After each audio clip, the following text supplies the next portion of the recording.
let's start with number 3. Sometimes we have problems with these. But with your adding subtracting, you got to have the common denominators, right? So what number do both of these go into evenly? Smallest number would be 15.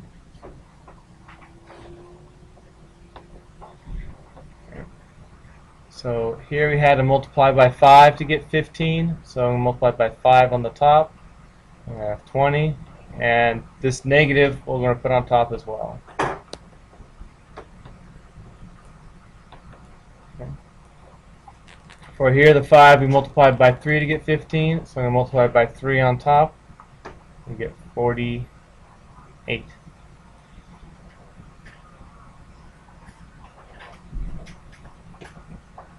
And then 48 minus 20,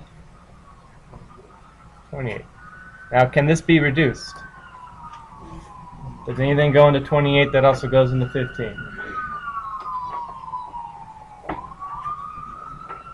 Okay, so if it does reduce, remember you have to reduce it. It's not an option, and you never have to ask anybody, do I have to reduce it? The answer has always been yes. Make sure you do that. Okay, next. Any other requests for the front? Anything on the front that we need to talk about? Take a look at everything. Anything on the front? Yeah. Number 9? Okay. Number 9, we have a variables, right? And we have constants. So just make sure you combine or add, subtract the variables with the variables. So we have 8 plus 6, 14. And the constants together as well. So we have 8 minus 9 is -1. And this is the same thing what we do on the back side with equations. We just have it equal like 4 or something, and then we have to solve. But the first step is just simplifying a single side. Good. Anything else on the front?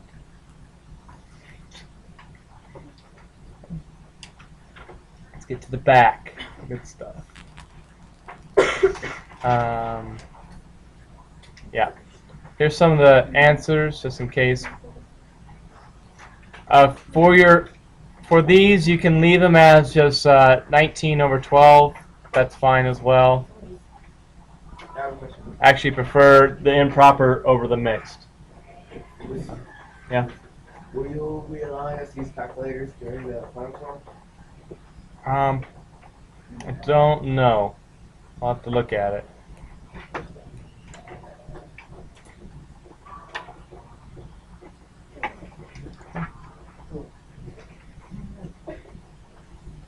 So make sure you have, of course, all the work and all the algebra. These are just solutions.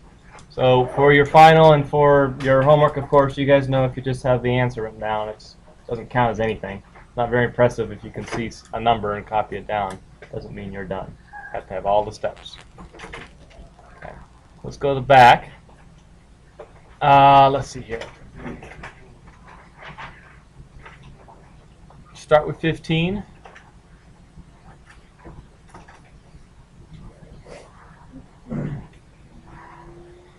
And so parentheses mean distribute, right?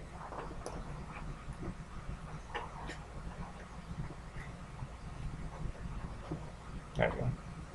So we have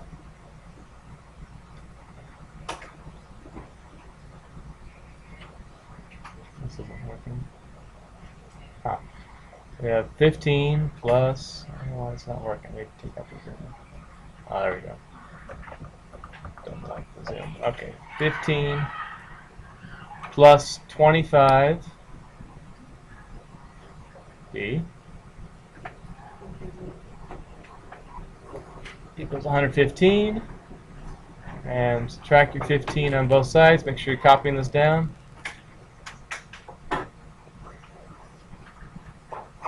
25b equals 100. There you go. And how many times does 25, or 25, this means 25 times what number is 100? What would that equal? 4. So divide both sides by 25, and you have 4. And since this is the final, I mean, very important, big test, it's also a good idea if you have time to check. So if you plug it back in, you should get the same thing on both sides. So I'm going to plug in my answer of 4. Write this down.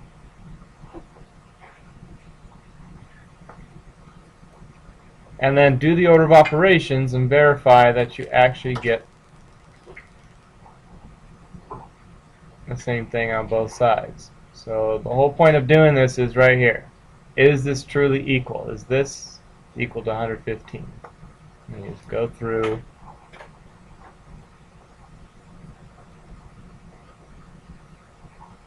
Right.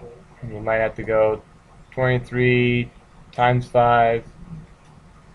Do the work, and sure enough, yeah, 115 equals 115, so you know you have the right answer.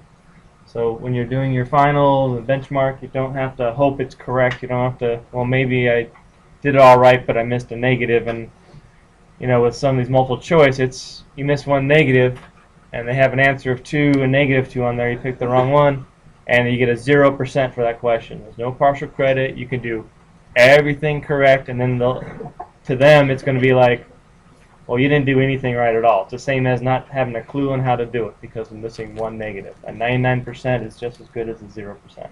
So it's worth doing these extra steps just to make sure. Why would you use this in real life? Like, Well, that's not a question for right now. This is getting ready for your final. All right. Real life, you have a final tomorrow. In real life, you have to pass algebra to graduate from high school. About as real as it gets. Okay. Let's get down to something like, 19.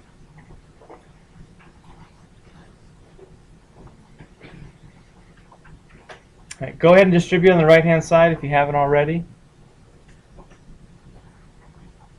Distribute that right-hand side.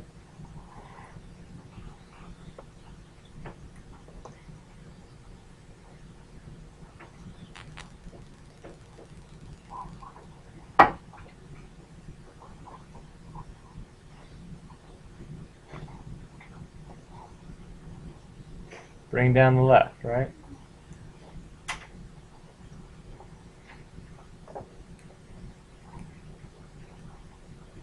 Alright, and in general we want to have the variables on the left and the numbers on the right. So the numbers that are on the left, like 8, want to make it a 0. So it's positive 8, so subtract 8. You got to do the same to both numbers, both sides. Same thing here. Got to add, make this 0, make the variables 0 on that side.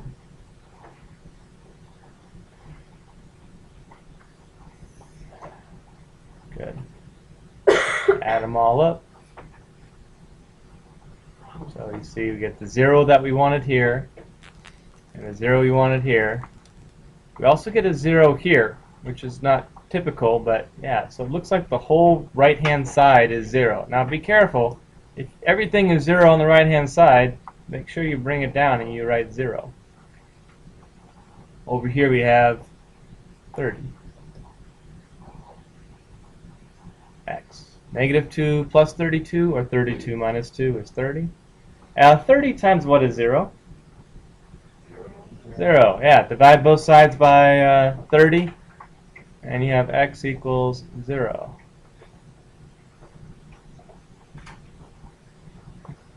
And again, we can go through here and show, since this is extra important, that we'll get 8 minus 0 equals 8 times 1 minus 0. So that just equals 8. And 1 minus 0 is 1. 8 times 1 is 8. And we know it's correct.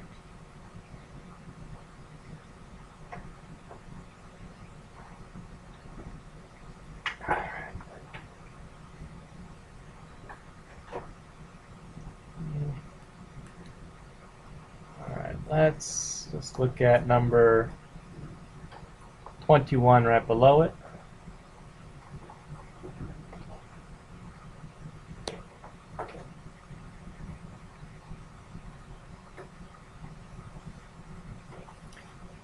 Okay, x over 4. What does mathematically over 4 mean? Divided by, right? So we have a subtraction here by subtract 4, and we have divided by 4. So we're going to have to undo each of those by adding 4 and multiplying by 4. So before you start, make sure you have a plan.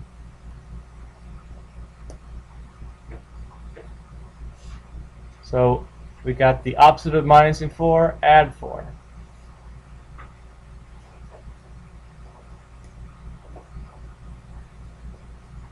Negative 7 plus 4, negative 3.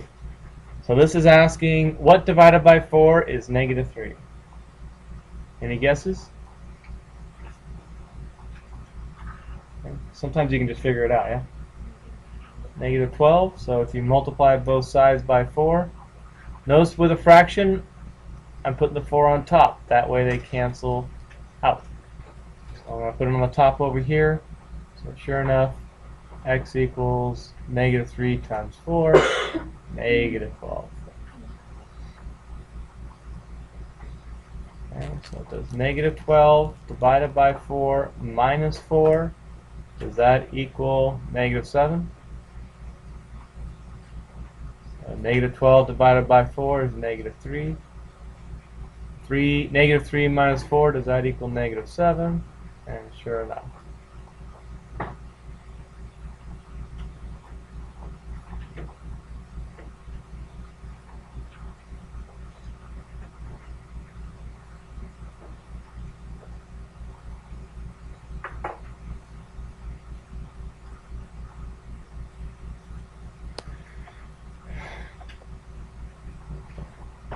Anything else on this backside you want to talk about? Get started or anything? Yeah. 22? Okay. Couple ways of doing this. This divided by 18 equals 1. What divided by 18 equals 1? 18, right? So what would you need to put on top if it's to make this 18?